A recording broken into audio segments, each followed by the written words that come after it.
சிவமங்கலம். அமிழ்தம் தவத்தின் விளைபொருளா விண்ணக தமரர்களின் கைப்பொருளா அது சொல்லப்படுகிறது.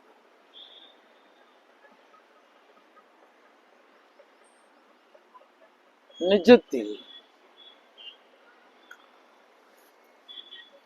அமிழ்தம் ஒரு தொழில் பெயர் பாருங்கள். அந்த தொழிலினால் கிட்டுவதாய் அமிழ்தம் இருக்கிறது. என்ன தொழிலினால்? அமிழ்தம் அமிழ்தம் தம் அப்படின்ற பதத்துல நீ அமிழ்ந்து விடும் பொழுது இந்த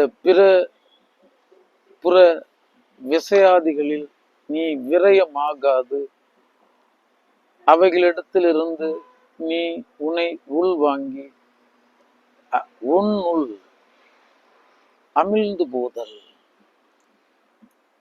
அதான் அமிழ்தம். தவம் அதான் என்னில் இருந்த ஒன்றை நான் அறிந்ததில்லை, என்னில் இருந்த ஒன்றை நான் அறிந்து கொண்ட பின் என்னிலே இருந்த ஒன்றை யாவர் அறிய வளரும், என்னிலே இருந்து இருந்து யான் உணர்ந்து கொண்டேன். இப்ப நமக்குள்ளார இருக்கிறது தான் சொல்ற. ஏன்னா நம்ம இங்க சிதறுவதற்கு பாய்வதற்கு பல காரணிகள் இருக்கு, எவ்வளவோ இருக்கு. இது இந்த புறத்தினுடைய வேலை உன்னுடைய அகத்தை பறிப்பதுதான் சொல்ற. அதனாலதான் ஞானிகளும் உடலையே புறம் என்று இருந்தனர். அகம் புறம் வைத்தாங்க, பாத்தீங்கன்னா தெரியும். அகம் அங்க முடிஞ்சிருச்சு, புறம்னு வைக்கப்பட்டது உன் தேகத்தை தான் புறம்னு சொன்னாங்க. இந்த புற காரணிகளால் அங்க புறத்தின் பெயரால தன்னை வடிவமைத்துக்கிற சுபாவம் உடையது இந்த உடல் புறம். அப்ப நம்ம காணுகின்ற புறம், உடல் எனும் புறம், இவைகளை கடந்து நாம் நமக்குள் அமைந்து அமைந்து அமைந்து இருந்து இருந்து இருந்து நாம் நான் எனும் தன்மையது மறந்து அதுவாகி போகின்ற யுக்தி. அந்த நேரத்தில் இந்த அமிழ்தம் சுரக்கிறதா அப்படின்னு சொல்லப்படுகிறது. ஆனா அமிழ்தங்கிறது தத்துவம், அமிழ்தம். ஏன்னா உனக்குள்ள அத்தனையும் இருக்கு. சிரிக்கும் பொழுதும் நீதான் சிரித்தாய், ஆனந்தம் கொண்டிருந்த வேளையிலும் நீதான் ஆனந்தம் கொண்டிருந்தாய், துன்பப்படுகின்ற வேளையிலும் நீதான் துன்பம் தூய்த்தாய், ஓடும் பொழுது நீதான் மூச்சிறைத்தாய், தாகத்தின் வேளையில நீயே நீர் அருந்தினாய், தாகம் தீர்த்தாய், பசித்த வேளையில் நீயே பசித்தாய், நீயே புசித்தாய், நீயே அடங்கினாய். அப்ப இது எல்லாமே இங்கதான் இருக்கு, நல்லா தெரியும். அப்ப ஆனந்த மூலமும் என் தேகத்துக்குள்ளதான் இருக்கு, இன்ப மூலமும் என் தேகத்துக்குள்ளதான் இருக்கு. ஆமா, எல்லாமே எனக்குள்ளதான் இருக்கு. அப்ப இந்த புற காரணிகளை காட்டி அதை நான் கண்டு அதை லைத்து என்னுடைய தன்மையை நான் மறந்து போனேன். என் குருநாதன் தான் சொல்லுவான், குமரா அந்த முள்ள மிதிச்சுட்டு போனா அவன் போக மாட்டான் குமரா. ஆம் குருநாதா, இதை செய் அப்படின்னு சொன்னா செய்வான்னு நினைக்கிறியா? செய்ய மாட்டான். அவன் உயிருக்கு ஒரு ஆபத்துன்னா முள் வனம் கிடப்பான், காலும் தெரியாது ரணமும் தெரியாது, அங்கு குருதி விரயம் ஆகுதுன்னு தெரியாது. இப்ப இந்த பதிவு என்ன பதிவு குமரா? அந்த முன்னாடி கடக்க மாட்டேன்னு அந்த பதிவு என்ன குமரா அப்படின்னு கேட்பார். அப்ப அவசியம் ஏற்படும் பொழுது எச்செயலையும் செய்பவன். அப்ப இந்த அவசியத்தை அவன் ஏற்படுத்திக்க மாட்டான். அதனாலதான் மனிதனுக்குள்ள ஒரு சோம்பன் இருக்கான், எல்லையில்லாத சோம்பன் இருக்கான். எளிதில் அவன் சோம்பலா இருக்கிறதுக்கு எந்த காரணமுமே தேவையில்லை, எல்லாம் தயாரா இருக்கும், களம் தயாரா இருக்கும், கள கர்மர்கள் சரியா இருப்பாங்க, தேகம் சரியா இருக்கும், தேகாதிகள் சரியா இருக்கும், கட்டமைப்பு சரியா இருக்கும். ஆனா உள்ளுக்குள்ள ஒரு சோம்பல் முடிஞ்சிருச்சு. அப்ப இவன் இயல்பிலேயே சோம்பன் எனும் சுபாவத்தை உடையவனா இருக்கிறான், கடமையை மறந்தவனா இருக்கிறான். ஆம்குமார், இப்ப இதுல இருந்துலாம் நம்ம விடுபடணும்னு சொல்றேன். இதெல்லாம் நமக்கு தந்தது தேகமும் அதாவது தேகங்கிற புறமும் சகம் எனும் புறமும் தந்ததுதான் சொல்றேன். இதெல்லாம் கண்டு கண்டு விரயமாகி விரயமாகி கருத்தால நம்மை தொலைத்து தொலைத்து நாம் நமக்குள்ள இருக்கிற சுபாவத்தை இழந்துட்டு மாறா சோம்பலை அடைந்து விட்டோம். இயல்பா இவனை விட்டுட்டா போதும். கர்மம் இவனுக்கு கசக்கும், கடமை இவனுக்கு வேப்பங்காயா இருக்கும். ஆம் செல்வங்களே, அப்ப நீ புறத்துல எவ்வளோ ஆற்றல்களோடு விரயமாகி கொண்டிருக்கிறாயோ அதே அளவு அகத்துக்குள்ளார செலுத்தணும். அதை பிறப்புற காரணியை கடந்து அமிழ்றது. உன்னுடைய எண்ண அழுத்தம் கூட கூட அதன்பால் செல்ல செல்ல இந்த அக மூலம் எய்துகிறாய். அங்கு அமிழ்தம் சுரப்பதில்லை, நீ அமிழ்தமயமாகிறாய். அவ்வளவுதான் விஷயம். எந்த அமிழ்தமும் எந்த தேகத்தையும் வாழ வைத்ததா சரித்திரமே இல்லை. அமிழ்தம் உண்டு இவரு வாழ்வாங்கு வாழ்ந்துகிட்டு இருக்காருன்னு ஒரு சரீரம் காட்டுங்கள் பார்ப்போம் என் செல்வங்கள். இல்லை அப்படி ஒரு சரீரம். அவ்வளவுதான். ஒரு ஆனந்த வாழ்வு தான் அவ்வாறு சொல்லியிருக்காங்கன்னு சொல்ல. ஒரு ஆனந்த வாழ்வு அது அமிழ்த வாழ்வு என சொல்லப்படுகிறது. அவ்வளவுதானே. அப்ப நம்ம இங்க தெரிஞ்சுக்க வேண்டியது என்ன அப்படின்னா, நாம் நமக்குள் இருக்க பழக வேண்டும். நமக்குள்ள எவ்வாறு இருக்கிறது நல்லா சிந்திச்சு பாருங்க. இந்த எண்ண கற்றைகளை பாருங்களேன், அதை பரிசோதனை செய்யுங்களேன். எட்டின மட்டும் பாயும் எண்ணமா இது இருக்கிறது. அப்படி இந்த எண்ண மூலத்தை நீங்க உற்று நோக்குனீங்கன்னா உங்களுக்கு ஒரு பேர் உண்மை புலப்படும். அது காரண காரியம் இல்லாமல் முகவரி இல்லாம, அதாவது முற்றாத கருவாய் எல்லாம் வந்துகிட்டு இருக்கும். ஆமா, அது எப்படி முட்டை கூமுட்டைன்னு சொல்றாங்கல்ல, அது மாதிரி இல்ல. நமக்கு இது மாதிரி இந்த கூமுட்டை எண்ணங்கள் நிறைய வருது, என்னன்னே தெரியாது. அது முகவரிகளை நீங்க விசாரிங்களேன். அப்படியே அமர்ந்துருங்க, அப்படியே அந்த எண்ணத்தை விட்டு நோக்குங்க. இது என்னதான் என்னதுன்னு பாருங்க. அதாவது அந்த எண்ணம் எங்கு சென்றாலும் அதை நம்ம தொந்தரவு செய்யக்கூடாது. அதை விடுங்க, அதை விடுங்க, அதை பாருங்க. உங்களுக்கு ஒரு பேர் உண்மை புலப்படும். ஏன்னா இது நாள் வரைக்கும் அந்த எண்ணதான் ஒருத்தர் இருந்தாரே தவிர எண்ணத்தை கண்காணிக்க ஒருத்தர் வரல. தன்னை காணுவதற்கு கண்காணிப்பதற்கு ஆள் இல்லை அப்படின்னு அவர் காட்டாற்று பெருவெள்ளமா தெரிகிறாரு. கண்காணிக்கும் பொழுது அது அர்த்தமற்ற எண்ணன்றது அதற்கே தெரியும், உள்வாங்க தொடங்கும். இப்போ ஒரு கூட்டத்துக்குள்ளார ஒரு கல்வன் இருக்கிறார். இதுக்கு முன்னாடி தெரிந்தது என்னன்னா, இங்க களவு போகுதுன்னு தான் தெரிந்தது. அங்க அந்த கூட்டத்துல கல்வன் யாருன்னு தெரியல. ஆனா கல்வனை தெரிஞ்சாச்சு, எண்ணம் தான் கல்வன்னு தெரிஞ்சாச்சு.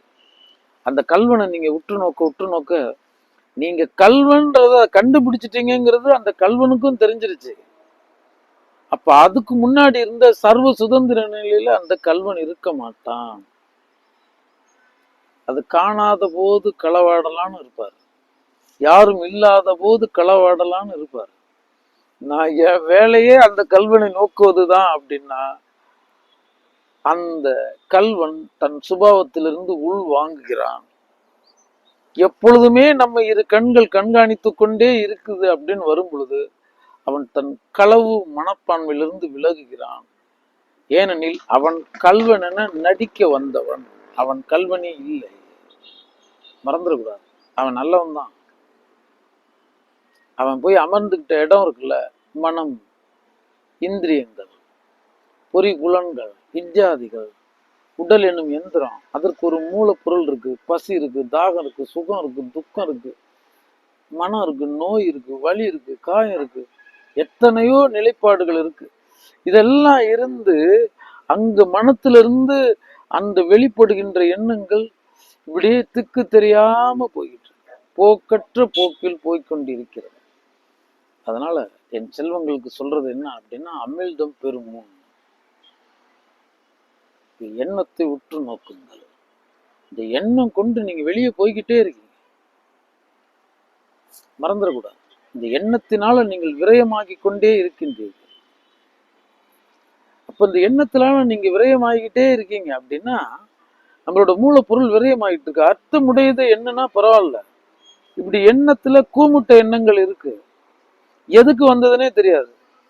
எதுக்குங்க வந்த, சும்மா வந்தங்கயா, எங்கெங்க போறீங்க, சும்மா போறங்கயா, இப்படி எல்லாம் ஒரு இலக்கற்ற இலக்குங்கிற மாதிரி, நோக்கற்ற நோக்குங்கிற மாதிரி அர்த்தமற்ற செயல்கள்ல இந்த சகம் நிலைச்சிருக்கு. நாமும் அவ்வாறு நிலைத்திருக்கிறோம். நமக்குள்ளாரையும் நிறைய சடங்கு எண்ணங்கள் இருக்கு.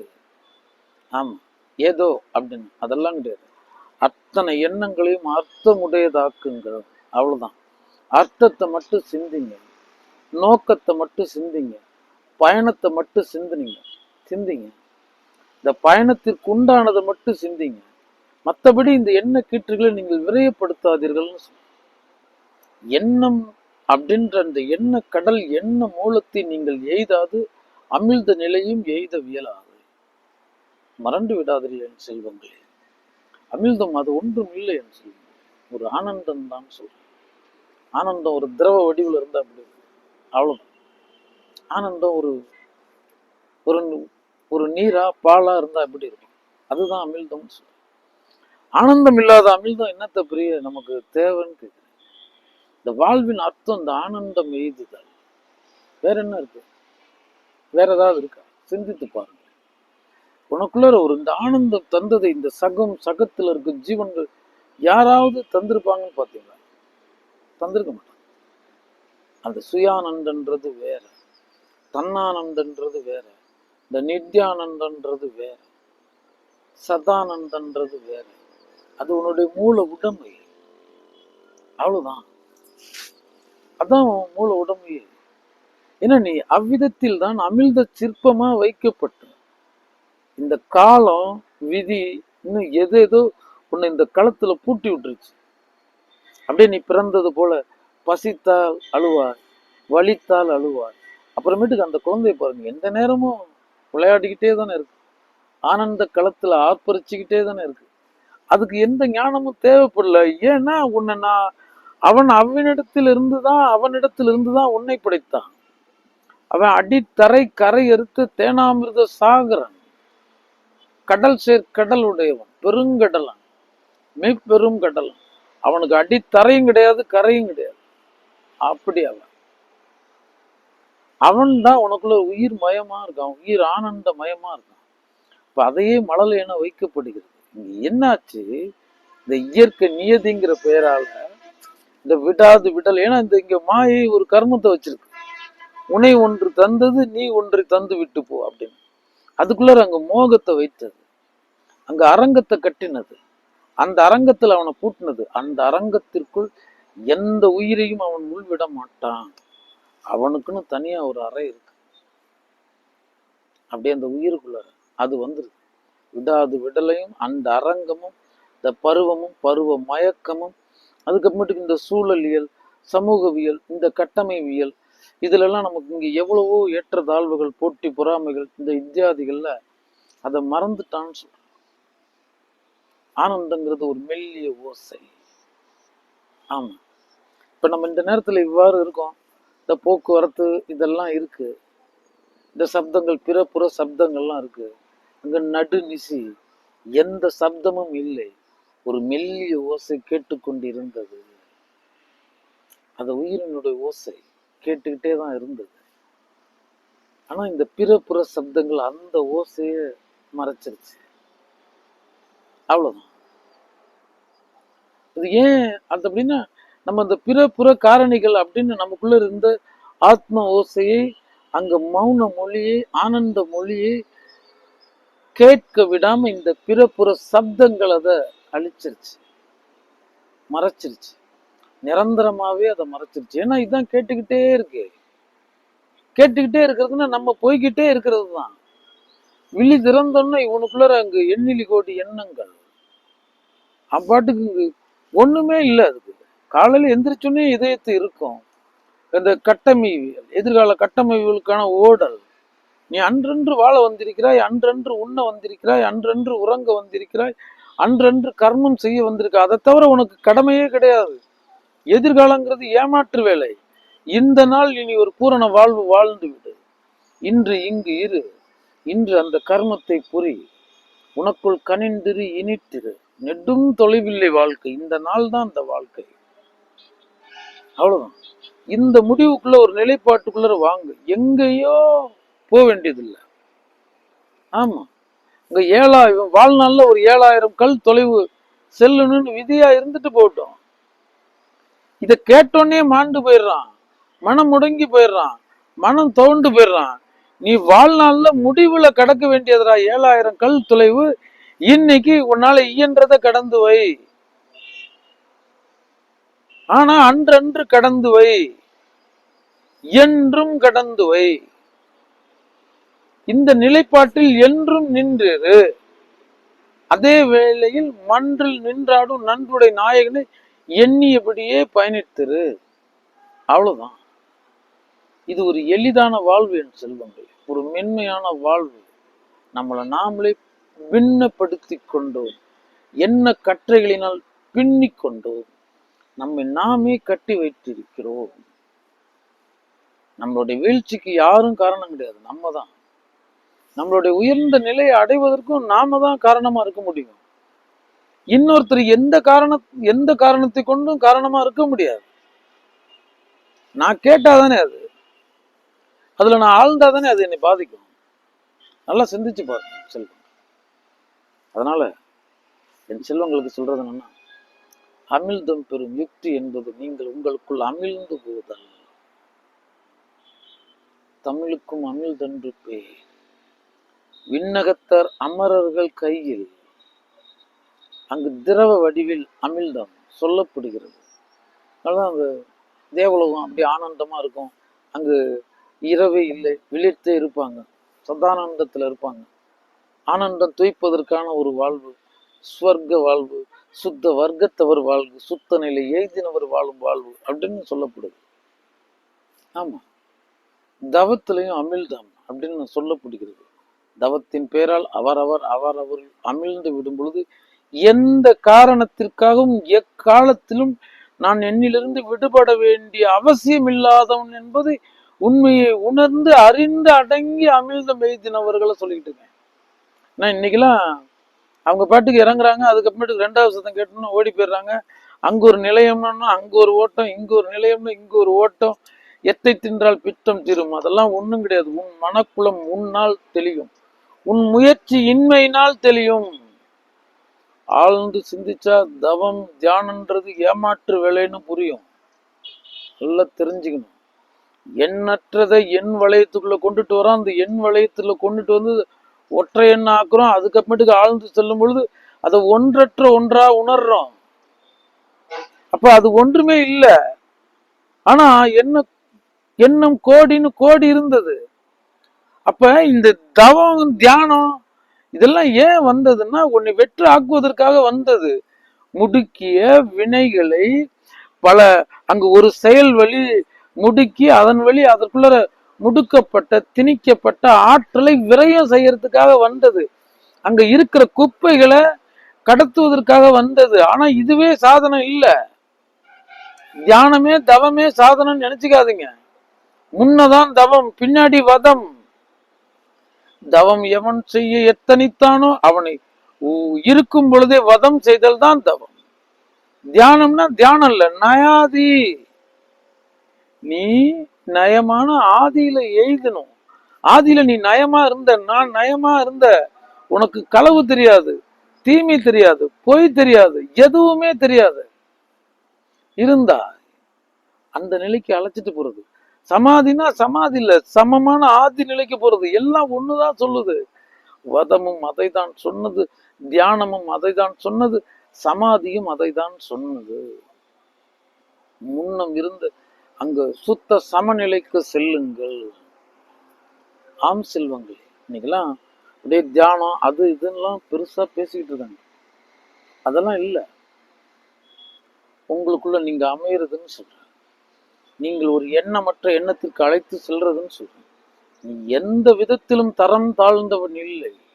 அந்த மூல பரம்பொருள் என்ன திறமுடையதோ, என்ன ஆற்றல் உடையதோ, என்ன ஆனந்தமயமோ அது அத்தனை உன்னுடைய பிறவி உடைமை.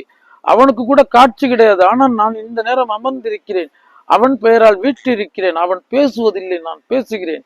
அவனை காண முடிவதில்லை, நீங்கள் எங்களை கண்டு கொண்டிருக்கின்றீர்கள். அவன் சொல்லை கேட்க முடிவதில்லை, ஆனால் எங்கள் சொல்லை நீங்கள் கேட்டுக்கொண்டிருக்கிறீர்கள். அதுதான் அற்புதம். சிவனே சிவனாய் அமர்ந்திருந்தாரேன்னு உணர்ந்ததுக்கு அப்புறமேட்டுக்கு எதுவும் ஏகமாய் தெரியும். இங்கு என்னை தவிர எதுவுமே இல்லை என்று ஒரு மெய் உண்மை புலப்படும் பொழுது அந்த போட்டி, பொறாமை, இந்த இந்த களத்துல ஓடிக்கிட்டு இருக்க இந்த சந்தை கடை போக்கு, வியாபார போக்கு, இதெல்லாம் 100% முட்டாள்தனம்னு புரியும். இங்க சர்ச்சை செய்யறதுக்கு யாருமே இல்லை, என்னை தவிர யாருமே இல்லை. இந்த பேருண்மை எண்ணத்தில் ஒரு நாள் தோன்றும். உன் மனதுக்குள்ள இருக்கிற இயல்பான வாத விவாத தர்க்க குதர்க்க தண்ட விதண்டா வாதங்கள் அங்கு முற்று பெறும். அதுவரை அலையடித்து கொண்டிருந்த அந்த நீர் உறைந்து உறைபனியாய் போம். சிறு கல் கூட உள் சென்றணும். யானை நடந்து சென்றாலும் அந்த உறைபனி அவ்வாறே வீற்றிருக்கும். மறந்து விடாதீர்கள் என் செல்வங்களே. அமிழ்தம் எய்த நீங்கள் அமிழ்த நிலை எய்த வேண்டுமெனில் நீங்கள் உங்களுக்குள் அமிழ்ந்து போங்கள். பிற புற காரணிகள் எந்த காரணங்களை கொண்டும் எந்த விதத்திலும் உங்களை பாதியாது பார்த்து கொள்ளுங்கள் என் செல்வங்களே. இந்த நிலையில் நின்றவர் மட்டுமே அமிழ்தம் பெறுகிறார். ஆம் செல்வம். திரவ வடிவில் விண்ணக தமரர்கள் கையில், தவ வடிவில் அங்கு அமிழ்தம்ங்கிற தத்துவ வடிவில் இருக்கிறது என் செல்வங்கள். அதனால இப்போ உனக்குள்ளார நீ அமைஞ்சிட முடியுமா? பேராசை வச்சுட்டு, பிசாசு மாதிரி ஆசையை வச்சுட்டு கனவுகளையும் கற்பனைகளையும் இலக்குகளின் பேரால நீ நிலை நின்றெல்லாம் அடைய முடியாது. நிராசை பழகணும், அவ்வளவுதான்.